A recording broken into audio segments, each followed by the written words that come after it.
Shalom, saudaraku. Kita bertemu kembali dalam renungan firman Tuhan sebagai pengantar dan penguat memasuki dan menjalani pekan hidup yang baru. Dan adapun firman Tuhan yang melayani kita saat ini terdapat dalam kitab Mazmur 21 ayat 1 sampai dengan 14. Mazmur pasal 21 ayatnya yang pertama sampai dengan ayatnya yang ke-14. Dan judul renungan kita adalah bermental manja berkat terpental. Bermental manja berkat terpental. Nah, sebelum kita membuka dan membaca firman Tuhan saat ini sambil mendengarkan renungannya, mari saudara dan saya berdoa. Ya Tuhan, ya Bapa, ya Allah kami di dalam Yesus Kristus, terima kasih atas kuasa dan perlindungan-Mu bagi kami. Dan kami percaya bahwa ketika firman Tuhan akan diberitakan kepada kami pada saat ini, maka kuasa-Mu menguasai seluruh hati dan pikiran kami, bahkan seluruh pendengaran kami, sehingga kami hanya mendengarkan suara-Mu dan bersedia untuk menjadi pelaku-pelaku suara firman-Mu. Di dalam nama Tuhan Yesus kami berdoa. Amin. Nah, saudaraku, silakan membaca Mazmur 21 ayat 1 sampai dengan 14 sambil saudara memperhatikan akan ulasan renungan firman Tuhan saat ini. Nah, suatu kali dari sebuah berita di televisi, saya melihat dan mendengar bahwa ada seorang bayi yang dilahirkan melalui proses operasi sesar di sebuah rumah sakit. Bayi itu dilahirkan melalui proses operasi sesar tepat pada tanggal 11 bulan 11 tahun 2011. Dan juga tepat pada pukul 11 lewat 11 menit pagi. Dan berat badan bayi itu adalah 11 pon. Nah, saudaraku, semua serba 11. Kelihatan bagus sekali. Nah, apakah ini suatu kebetulan, saudara? Jawabannya bisa ya, bisa tidak. Sebab hari dan tanggal serta jam operasi itu ditentukan oleh orang tua si bayi dengan tim dokter yang menolong proses persalinan tersebut. Sedangkan untuk soal berat badan si bayi itu adalah murni karena kehendak daripada Tuhan sendiri. Nah, dengan pengertian lain, saudara-saudara, peristiwa yang unik dan luar biasa yang kita dengar tadi terjadi karena ada satu bentuk kerjasama antara rencana manusia dengan anugerah Tuhan. Nah, saudaraku, umat Tuhan, hal yang serupa dengan ini juga dialami oleh penulis Mazmur saat ini. Sebab sebagai raja, perhatikan saudara, sebagai raja, Daud sangat memahami dengan iman bahwa tidak ada satupun kebaikan yang dia terima dari Tuhan itu bisa serta-merta jatuh dari langit. Tapi karena dua hal. Yang pertama, karena Daud mempercayakan dirinya hanya kepada Tuhan yang sangat ia kasihi. Daud hanya mempercayakan dirinya hanya kepada kasih dan setia Tuhan. Dan dia tidak akan pernah goyah dalam menghadapi situasi-situasi yang mengancamnya, saudara-saudara. Nah itu. Saudara-saudaraku, inilah yang dialami oleh Daud. Yang pertama, karena Daud sangat mempercayakan dirinya hanya kepada Tuhan yang kasih setianya tidak akan pernah goyah di dalam iman Daud. Dan di dalam menghadapi situasi yang sangat mengancamnya, Daud tidak pernah goyah di dalam imannya. Sehingga dia bisa mengalami hal yang sangat spektakuler.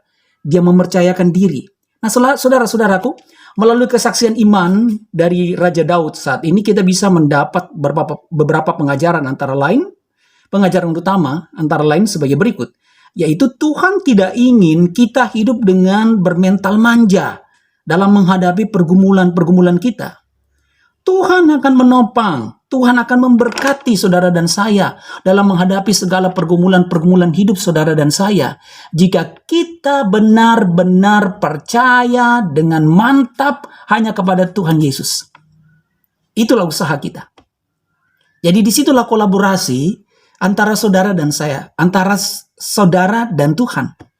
Ya, itulah kolaborasi antara kita dengan Tuhan. Dia menuntut kita percaya. Hanya percaya saja kepadanya, bersandar kepadanya. Maka dalam menghadapi persoalan dan pergumulan-pergumulan kita tidak perlu merasa takut dan gentar. Karena Tuhan pasti memberikan yang terbaik bagi kita. Dan bila kita melakukan ini, kita tetap percaya dengan teguh pada Tuhan. Di dalam iman yang tidak goyah. Iman kita bukan iman yang manja, saudara.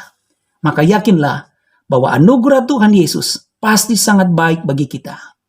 Jadi dalam menghadapi pergumulan-pergumulan hidup, mari kita berkolaborasi dengan Tuhan. Kita bekerja sama dengan Tuhan. Jangan memiliki iman yang manja. Jangan hanya mengharapkan saja. Tapi mari berkolaborasi dengan Tuhan. Jangan memiliki iman yang manja. Mari kita pun mengandalkan Dia dengan penuh kekuatan iman kita. Ingat saudaraku, orang yang bermental manja, orang itu tidak dapat bertumbuh secara rohani. Karena mental manja mengakibatkan berkat akan terpental jauh dari kehidupan kita. Jadi, tidak ada gunanya bermental manja. Kita harus tetap teguh, bermental baja, bersama-sama dengan Tuhan, berani menghadapi tantangan-tantangan dan pergumulan hidup kita. Tuhan pasti menolong dan memampukan kita. Amin. Mari kita berdoa, saudara. Bapa di sorga, kami bersyukur dan berterima kasih atas kasih dan rahmat-Mu, sehingga kami masih boleh hidup sampai dengan saat ini. Di dalam kehidupan iman kami yang mantap, kami percaya bahwa Tuhan pasti memegang tangan kami, Tuhan pasti menopang kami dalam perjalanan di minggu pekan yang baru ini. Ada begitu banyak persoalan dan pergumulan di minggu yang lalu, dan tidak tertutup kemungkinan ada begitu banyak masalah, ada begitu banyak pergumulan yang siap menghadang kami di pekan yang baru ini.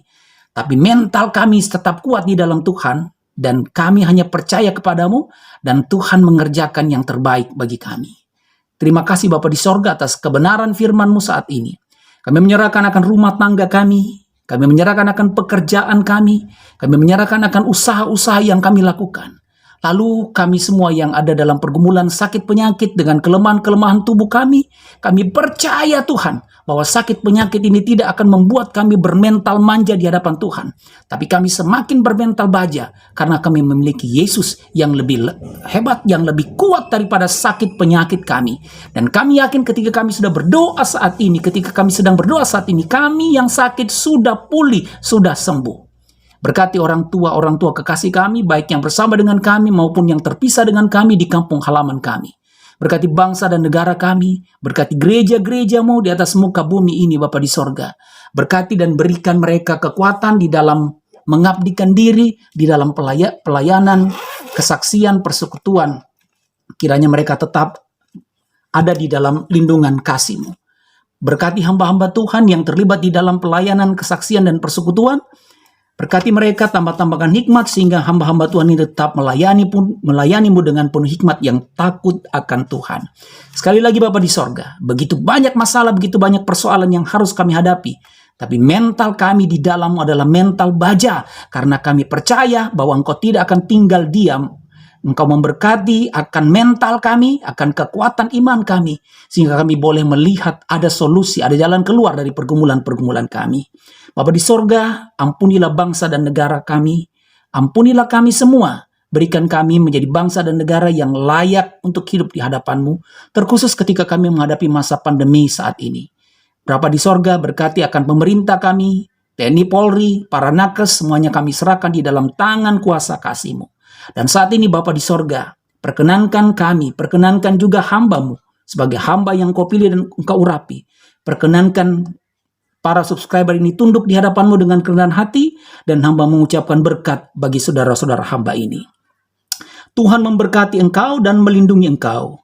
Tuhan menyinari engkau dengan wajah-Nya dan memberi engkau kasih karunia. Tuhan menghadapkan wajah-Nya kepadamu dan memberi engkau damai sejahtera. Amin. Nah, saudara-saudaraku terkasih, saya Pendeta Hendra Dores mengucapkan, jangan bermental manja, tapi harus bermental baja dalam menghadapi pergumulan-pergumulan hidup kita. Karena Tuhan sayang kita semua. Shalom.